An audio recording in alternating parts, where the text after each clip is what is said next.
Today, let's talk about herbivore men and the collapse of the birth rate. In Japanese anime, you see sweet romance everywhere. But in reality, more and more Japanese men just don't care about dating, marriage, or even sex. They have a name, the herbivore men. So, what is a herbivore man? This term was coined by writer Mari Fukasawa in 2006. Simply put, it refers to young men who have zero desire for romance or marriage. They care a lot about their looks, buying skincare and fashion items, with spending habits more like women. Now, there's even a new term, the starving system. It means men who have completely cut off even basic desires. Why did this happen? Back in the 90s, Japan's bubble economy burst. Young people watched their fathers' work-yourself-to-death lifestyle collapse overnight. Wages haven't risen in decades. They did the math. Even if I work hard, I can't afford a house or a family. So, why not choose a low-desire life? At least it's easier. They don't want to revolve their lives around the company like Dad did. In peacetime, we don't need aggressive warriors. Anime and entertainment offer better emotional comfort. Also, Japanese women are becoming more demanding. They look for high education, high income, and high potential. Many guys hear that and think, I can't handle this. So they just retreat into their own small worlds. When some men stop dating, marriage rates drop. And in Japan, out-of-wedlock births are extremely rare. On the surface, Japanese women look open, but actually, marriage is the only prerequisite for kids. No marriage means no babies. Data shows Japan's fertility rate has plummeted from a peak of 2.02 below 1.2 today. In Tokyo, it's even below 1.0. This means without immigration, the population will shrink irreversibly. Surveys show over 40% of young people have no interest in sex. Plus, economic instability makes them feel they can't pass the qualification exam for dating, so they just quit the game. Basically, herbivore men didn't start out wanting to be this way. In a high-pressure, high-cost society, they chose a lower-risk, comfortable lifestyle. But these individual choices added up to become the core cause of Japan's demographic crisis. Workplace hell, the spirit of the corporate slave.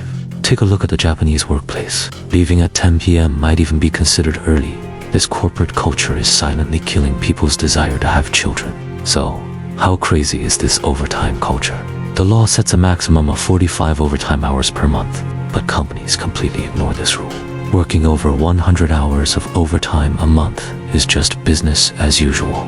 Why does no one fight back? It's because of the lifetime employment system and seniority-based promotions. Refuse to work overtime. That means no promotions and no changing jobs.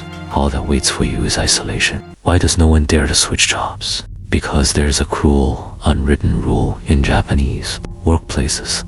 Seniority-based pay. Your salary is based on how many years you've survived there. Once you switch jobs, your seniority is wiped to zero, and your income is slashed in half.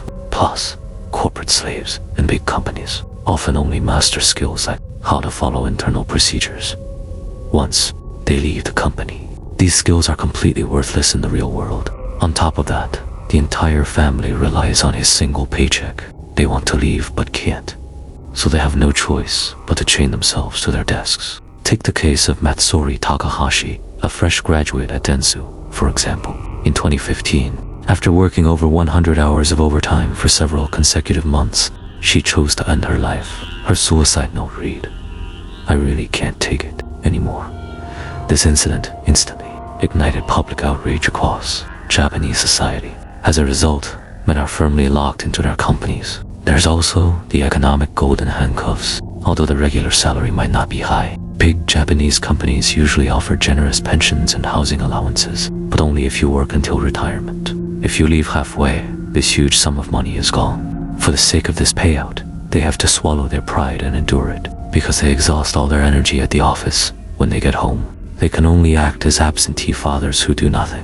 Once they lose their jobs, the entire family's financial pillar collapses in an instant. So, family, what are your thoughts on this? So, is there really a way out? How can Japan finally break this deadlock? First, we must start by shattering the curse of overwork. It's time to implement a 4-day or 5-day work week. The logic is simple.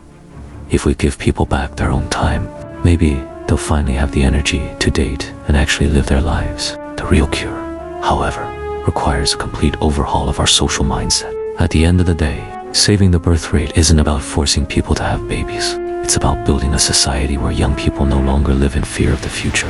When hope returns, life will naturally follow. What do you guys think?